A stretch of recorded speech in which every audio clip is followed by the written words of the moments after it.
সর্বশেষ ও চূড়ান্ত নবী মুহাম্মদ সাল্লাল্লাহু আলাইহি সাল্লামকে। আপনি ভালো জিনিসগুলো নেওয়ার কথা বললেন, আমি খ্রিস্টান ধর্মের ভালো জিনিসগুলো নিয়েছি। ইসলাম ধর্মের কথা যদি বলতে হয়, আমার জানা মতে এখানে কোনো খারাপ কিছু নেই। আপনি বের করে দেখান, তারপর আমি সেটার উত্তর দেব। আমি সবাইকে চ্যালেঞ্জ করছি, পবিত্র কোরআনে মাত্র একটা আয়াত দেখান যেটা মানবতার বিরুদ্ধে যায়। মুসলিমদের ভুল নিয়ে কথা বলবেন না, আমি এখানে মুসলিমদের নিয়ে বলছি না, আমি কথা বলছি ইসলাম ধর্মের পক্ষে। ইসলামকে বুঝতে চাইলে মুসলিমদের দেখবেন না, দেখবেন পবিত্র কোরআন এবং সহিহ হাদিস, আমাদের নবীর কথা। আমি সবাইকে চ্যালেঞ্জ করছি, কোরআন বা হাদিসের এমন একটা কথা দেখান যেটা মানবতার বিরুদ্ধে যায়। কিছু কথা শুনে আপনার মনে হতে পারে সেটা ভুল কথা, কারণ আপনি অনেক কম জানেন, পৃথিবীর অনেক পরিসংখ্যানই জানেন না। তবে ইনশাআল্লাহ আপনার কাছে ভুল মনে হলে সেটা স্বচ্ছন্দে আমাকে বলতে পারেন, আমি তারপর ব্যাখ্যা দেওয়ার চেষ্টা করব যে ইসলামে সেটা কেন আছে, সেটার কারণ আর তার পেছনের হিকমা। আশা করি উত্তরটা পেয়েছেন। প্রশ্নোত্তর পর্ব চলতে থাকবে। এবারের প্রশ্ন সামনের মাইকের পুরুষদের মধ্যে থেকে। আসসালামু আলাইকুম ডক্টর নায়েক, আমার নাম নবী, আমি পেশায় একজন ইঞ্জিনিয়ার। খ্রিস্টানদের বাইবেলে অধ্যায় 53 এখানে একজন নিপীড়িত দাসের কথা বলা হয়েছে, যে দাস কষ্ট ভোগ করেছে, অত্যাচারিত, ক্ষতবিক্ষত, যে মারা গেছে, সে তার জীবন দিয়েছে মানুষ জাতির সবার করা পাপ কাজের জন্য। আপনি কি আমাদের বলবেন এখানে ঈশ্বরের এই দাস আসলে কে? ধন্যবাদ। ভাই, বাইবেলের উদ্ধৃতি দিলেন বোকা পায় যায় যে আল্লাহর একজন রাসূল আসবেন, তিনি মানুষের পাপের জন্য মারা যাবেন ইত্যাদি এরকম কথা। খ্রিস্টানদের মধ্যে অনেকে এরকম মনে করে যে এখানে যীশু খ্রিস্টের কথা বলা হয়েছে, অনেকেই মনে করে। ভাই, আপনি এটাও দেখতে পারেন, বাইবেলে বলা হয়েছে বুক অফ ইজেকিয়েল অধ্যায় নম্বর 18 অনুচ্ছেদ 20 বলা হয়েছে যে ব্যক্তি পাপ করবে সে মারা যাবে। অনেকে এটার উদ্ধৃতি দেন, যে ব্যক্তি পাপ করবে সে মারা যাবে। তবে মিশনারিরা এখানে থেমে যান না, এখানে শেষ না। পুরো অনুচ্ছেদটা বলছে যে ব্যক্তি পাপ করবে সে মারা যাবে। পিতা তার পুত্রের পাপের শাস্তি ভোগ করবে না, পুত্র তার পিতার পাপের শাস্তি ভোগ করবে না। ভালো লোকের ধার্মিকতা তার নিজের হাতে, মন্দ লোকের কাজও তার নিজের হাতে। তবে সেই মন্দ লোক যদি বদলে গিয়ে সরল পথে চলে আসে তাহলে সে মরবে না। তাহলে পাপ অন্যের ঘাড়ে দেওয়া যায় না। এটা আসলে চার্চের বানানো কথা, এটা আদি পাপের গল্প। চার্চ এই আদি পাপ সম্পর্কে বলে যে আদম এবং হাওয়া তারা শান্তিতে থাকুন, তারা নিষিদ্ধ ফল খেয়েছিলেন, সে কারণে মানুষ পাপের ভেতরে জন্ম নেয়। এই কারণে নাকি আল্লাহ পাঠিয়েছেন তার প্রিয় পুত্রকে, জাতপুত্র যীশু খ্রিস্ট আলাইহিস সালামকে। তারপর গসপেল অফ জন অধ্যায় 3 অনুচ্ছেদ 16, ঈশ্বর পৃথিবীকে এত ভালোবাসেন যে তিনি তার একমাত্র জাতপুত্রকে দিলেন, যে তাকে বিশ্বাস করবে সে বিনষ্ট হবে না, বরং অনন্ত জীবন পাবে। আমি সংক্ষেপে বলার চেষ্টা করছি, খ্রিস্টানরা এটা বিশ্বাস করে। এবার আমি আদি পাপের বিষয়টা নিয়ে বলছি। এই আদি পাপের কথা বাইবেলের কোথাও খুঁজে পাবেন না আপনারা, এটা প্রচার করছে খ্রিস্টান চার্চ। বুক অফ ইজেকিয়েল অধ্যায় 18 অনুচ্ছেদ 20 বলছে যে ব্যক্তি পাপ করবে সে মারা যাবে। পিতা তার পুত্রের পাপের শাস্তি ভোগ করবে না, পুত্র তার পিতার পাপের শাস্তি ভোগ করবে না।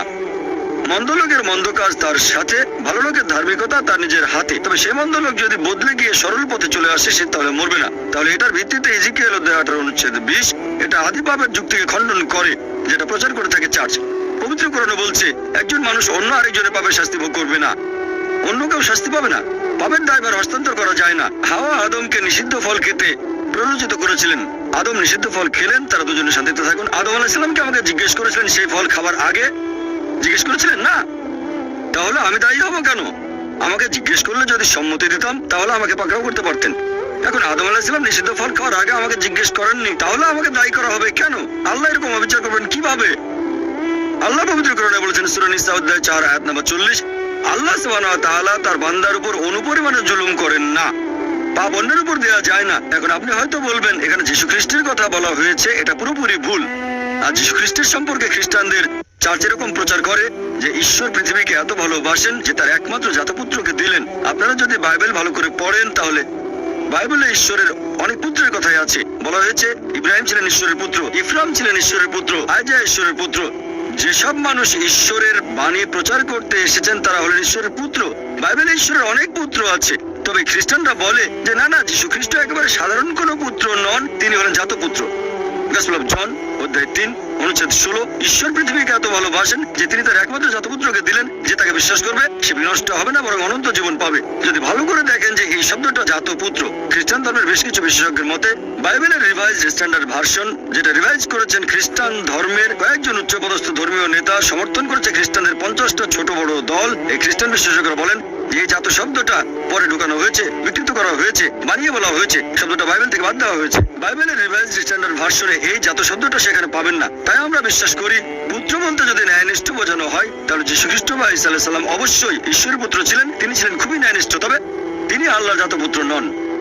একজনের পাপের ভার অন্য কেউ নেয়ার কথা বাইবেলে কোথাও নেই। এটা আসলে চার্চের বানানো কথা। সত্যি বলতে বাইবেল এটাকে খণ্ডন করে।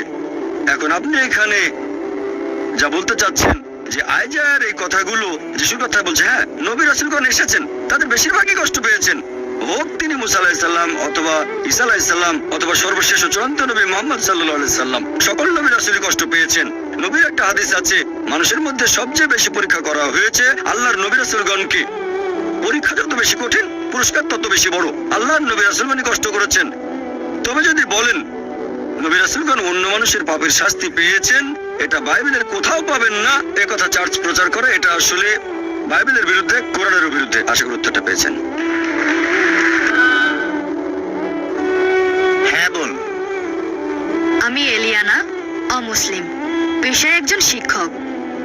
আপনাকে এই সুন্দর লেকচারের জন্য অনেক ধন্যবাদ। আমার একটা প্রশ্ন আছে। আমার মনে হয়েছে মুসলিম পুরুষদের একাধিক বিয়ে করাটা অনৈতিক আর অশ্লীল। আপনি এ ব্যাপারে কি বলবেন? আমি এ ব্যাপারে কারণটা জানি, তবে এখানে আপনার দৃষ্টিভঙ্গিটা জানতে চাচ্ছি। আর যদি কখনো খ্রিস্টান ধর্ম আর ইসলাম ধর্ম একত্রিত হয়, আমার মতে মুসলিমদের একজন স্ত্রী থাকাই উচিত। বোন, খুব সুন্দর প্রশ্ন করেছেন, খুবই কমন প্রশ্ন, খুবই গুরুত্বপূর্ণ প্রশ্ন। আপনি বললেন যে আপনার কাছে মনে হয় মুসলিম পুরুষদের একাধিক বিয়ে করাটা হচ্ছে একটা অনৈতিক কাজ, আর আপনি বললেন যে খ্রিস্টান এবং মুসলিমরা যদি কখনো একতাবদ্ধ হয় তাহলে খুব ভালো হবে। আমিও সেটাই করতে চাই। তবে একতাবদ্ধ হবে সত্যের উপর ভিত্তি করে, মিথ্যার উপর নয়। কোরআন হচ্ছে এই পৃথিবীর বুকে একমাত্র ধর্মগ্রন্থ যেটা বলছে মাত্র একটা বিয়ে করো। পৃথিবীতে আর কোনো ধর্মগ্রন্থ খুঁজে পাবেন না, হোক সেটা বাইবেল অথবা ধরেন রামায়ণ অথবা মহাভারত কিংবা বেদ। কোরআন বাদে আর কেউ বলছে না মাত্র একটা বিয়ে করো। হিন্দু ধর্মগ্রন্থ পড়লে দেখতে পাবেন, যদি হিন্দু ধর্মগ্রন্থ পড়ে দেখেন রামায়ণ, সেখানে শ্রীরামের বাবা রাজা দশরথ, তার একাধিক স্ত্রী ছিল। এরপর মহাভারত পড়লে দেখবেন শ্রীকৃষ্ণ, তার কতজন স্ত্রী ছিল? 4 জন, 10 জন, 1000 জন, তার ছিল 16,108 জন স্ত্রী। এরপর বাইবেল পড়েন, বাইবেল পড়লে দেখবেন সুলাইমানের 700 জন স্ত্রী ছিল। বাইবেলের কথা অনুযায়ী ইব্রাহিমের 3 জন স্ত্রী ছিল। তাহলে বাইবেলের কথা অনুযায়ী, ইহুদি আর খ্রিস্টান ধর্ম অনুযায়ী একজন পুরুষ যত খুশি বিয়ে করতে পারে, 4, 5, 10, 1000, কোনো সীমা পরিসীমা নেই। ইসলাম একটা সীমা বেঁধে দিয়েছে। কোরআন বলছে সূরা নিসা অধ্যায় নম্বর 4 আয়াত নম্বর 3, তোমার পছন্দের নারীদের বিয়ে করো 2, 3 বা 4 জনকে। তবে যদি সুবিচার করতে না পারো তাহলে একটা বিয়ে করো। হিন্দু ধর্ম অনুযায়ী, খ্রিস্টান ধর্ম অনুযায়ী একজন পুরুষ যতজন নারীকে ইচ্ছে বিয়ে করতে পারে, 1 জন, 5 জন, 10 জন, 20 জন, 1000 জন, 10,000, কোনো সীমা নেই। ইসলাম বলছে পছন্দের নারীদের বিয়ে করো 2, 3 বা 4 জন, তবে সুবিচার করতে না পারলে মাত্র একটা বিয়ে করো। তাহলে ইসলাম বলছে সুবিচার করতে পারলে একাধিক বিয়ে করবেন, তা না হলে করবেন না। আর সুবিচার করতে পারলে সর্বোচ্চ 4 জন। এবারে আসুন দেখি কোরআন কি বলছে। পবিত্র কোরআনে সূরা নিসা অধ্যায় 4 আয়াত নম্বর 129, স্ত্রীগণের প্রতি সুবিচার করা কঠিন, সেজন্য তাদের থেকে পুরোপুরি মুখ ফিরিয়ে নিও না। অনেকের মনে এরকম ভুল ধারণা আছে যে ইসলামে 4 জন স্ত্রী থাকা বাধ্যতামূলক। এটা বাধ্যতামূলক না। একাধিক স্ত্রী রাখার ব্যাপারটা ঐচ্ছিক ব্যাপার, এটা মুবাহ। তবে যদি একাধিক বিয়ে করেন আর সুবিচার করতে না পারেন তাহলে সমস্যা পড়ে যাবেন। এবার আসুন দেখি এর পেছনে কারণটা আসলে কি। আমি এখানে কারণটা বলছি, তারপর আপনি চাইলে পাল্টা প্রশ্ন করতে পারেন। লজিক্যাল কারণটা যে ইসলাম ধর্ম কেন কিছু পুরুষকে একাধিক বিয়ে করার অনুমতি দিয়েছে। এখন ভালো করে দেখলে বুঝতে পারবেন যে ছেলে আর মেয়ে সন্তান জন্মায় সমান অনুপাতে।